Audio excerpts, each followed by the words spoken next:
with you guys with the part number 2 of binomial theorem. पिछले part में we did 4 questions. I'm just continuing with the 5th question. So नहीं देखा part तो पहले conceptual part पढ़ लीजिए, उसके बाद questions पे move कीजिए. So question number 5th. Your question number 5th is what are actually number of terms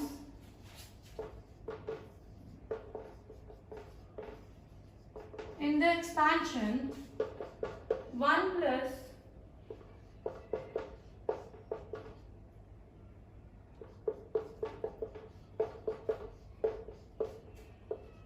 okay, so this is our question. Just try to do it. करिए, फिर हम डिस्कस करते हैं. So your question is what is the number of terms in the expansion 1 plus 5 under root 3x plus 1 minus 5 under root 3 की power में, और power क्या है 12. फोर्थ पॉइंट हमें ये बताता था कि अगर कुछ ऐसी एक्सपांशन दी हो तो हमेशा देखो कि n मेरे पास क्या है, इवन है या ऑड है. इस केस में n मेरे पास 12 है which is an even number, so number of terms will be n by 2, that is 12 by 2, so our answer is 6. That's it. Question is solved in even less than 1 second, guys. अगर आपको ये नहीं पता ना कि अगर हमें ये कैसे करना है तो पिछले पार्ट को देख लीजिए पहले, फिर इसको मूव ऑन कीजिए. बात ये है गाइस, अगर आपको फॉर्मूलाज याद हैं, ट्रिक्स याद हैं, तो क्वेश्चंस बहुत इजीली हो जाएंगे. और I guess this is the time you have to learn the tricks, because अब हमारा 6 सितंबर को एनडीए का एग्जाम है. We don't know whether it is going to happen और not, because so point is we have to prepare. So what are the number of terms in the expansion? So what you have to look whether n is even and odd. Okay, so if n is even, that is 12, that is n by 2, 12 by 2, your answer is 6. Okay, question number 6. Question number 6 is a very important question और बहुत ही अच्छा question. If coefficient of a power n and b power m and a power n in the expansion 1 plus a की power में m plus of n are alpha and beta, then options are alpha is equals to 2 beta, alpha equals to beta, 2 alpha equals to beta, and D option is alpha is equals to m plus n की power में beta. बहुत ही interesting question कि अगर coefficients of a to the power m, पहली बात तो आपको ये पता होना चाहिए कि कोएफिशिएंट्स क्या होते हैं. कोएफिशिएंट्स क्या होते हैं स्टूडेंट्स? जब भी हम कोई भी एक्सपेंशन खोलते हैं तो n, अगर मैं इसका बोलूं कि you have to suppose you are given 3, मैं बोलती हूँ you have to write down the second term, so it will be 1 plus 1, 3c1. So this is called the coefficient. इसको हम बोलते हैं coefficient, coefficient of a expansion. So question में क्या है कि अगर coefficient of a power m and a power n in the expansion a plus 1 plus a की पावर में m plus n are alpha and beta, then okay guys, expansion हमें दिया है 1 plus a की पावर में m. तो इसका देखो coefficient of a power m अगर मैंने लिखना हो तो what will be the coefficient? Okay, it's m plus n. What will the coefficient? It will B m plus n c m. और अगर यही मैंने a पावर n की कोएफिशिएंट लिखना हो तो m plus n c n. This is alpha and this is beta. Alright, अब जिनको नहीं पता आज पता कर लो, ये दोनों का आंसर सेम होता है. Whether you are calculating m plus n cm or m plus n cn, these both are always equal. So answer is alpha is equals to beta. इसको नहीं मेरे पे विश्वास, इसको सॉल्व करके देख लो, you will get the same answer कि alpha जो है वो मेरे पास बीटा के क्या है, इक्वल है. So this is, अगर coefficients equal दिए हैं अल्फा और बीटा के, तो this is the way to solve a question. All right. Moving on. अब यार क्वेश्चन आ रहा है एक, घर से तैयार हो जाओ, let's get ready. Question number 7 is what is coefficient of middle term, middle term का क्वेश्चन है। Middle term in the expansion 2 + 3x की पावर हमें दी है। क्वेश्चन क्या है? What is the coefficient of middle term in the expansion 2 + 3x की power में 4? आप देखो जी, आ गया बहुत ही अच्छा क्वेश्चन। क्वेश्चन में क्या पूछा उसने कि अगर एक्सपेंशन में 2 + 3x की पावर 4 है तो मिडिल टर्म कैसे लिखेंगे।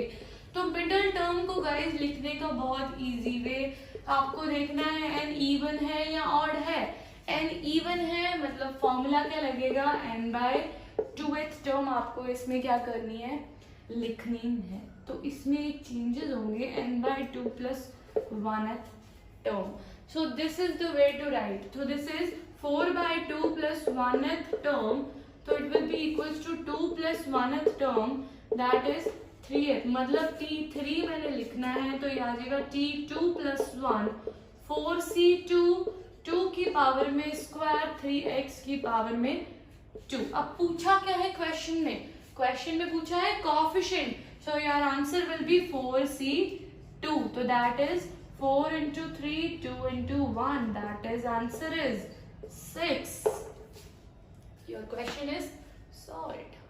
Your answer is 6. So this is the way how we can solve the question of middle term.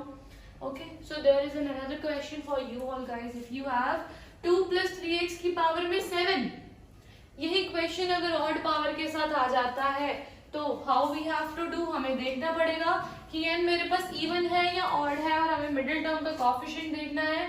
7 is odd, सो और इसको लिखने का वे क्या है, n + 1/2th टर्म, राइट। अब फिर से n ऑड है तो आपको फॉर्मूलाज पता है मिडिल टर्म के, सिंपल फॉर्मूला लगाइए और क्वेश्चन सॉल्व कीजिए, करके देखिए एक बार।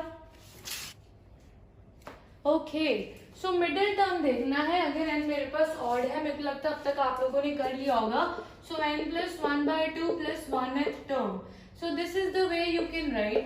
सो n + 1 मतलब 7 + 1/2th टर्म मतलब 4th, दैट इज t3 + 1, तो what will be the coefficient, 7c3। और दूसरे केस में क्या आता है, 7 + 1/2 + 1, that is guys, that is 5th, t4 + 1, 7c4. So your answer is 7c3 and 7c4. Now option क्या है, बच्चे पूछते हैं मैम आंसर तो 2 आ गए, पर जो आंसर 2 नहीं आते इसमें आंसर ये, इसमें क्वेश्चन में जो अवेलेबल होंगे ऑप्शंस, आपको ये देखना होगा जिसमें ये मोस्ट रेलेवेंट आंसर्स किस में बनते हैं। अगर ये दोनों है तो you have to tick the both. अगर ये अकेला है, अगर अकेले को टिक कर देते हो योर आंसर इज रॉन्ग, ये अकेला है अकेले को टिक कर देते हो answer is wrong. So you have to tick that option जिसमें ये दोनों के दोनों ऑप्शंस अवेलेबल हैं। So this was question number 8 है। Let's move on to question number 9th. Quickly, question number 9th. Question number 9th आपको क्या बोलता है जी?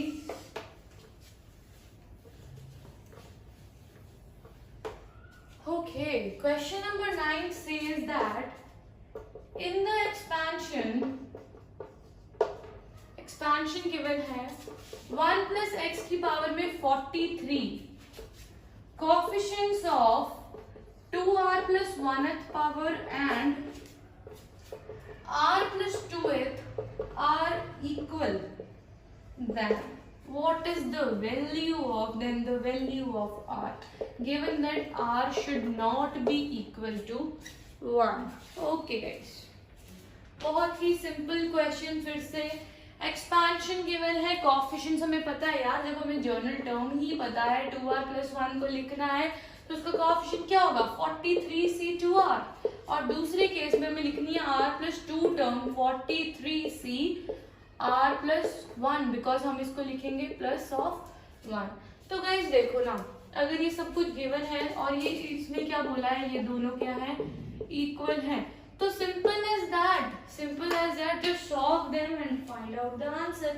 ओके, अब यार कई तो क्या करेंगे, इधर का कॉम्बिनेशन खोलना शुरू कर देंगे, इधर का कॉम्बिनेशन खोलना शुरू कर देंगे, लो मैम सो इतना लंबा क्वेश्चन नहीं करना। छोटा सा रिजल्ट बताती हूँ।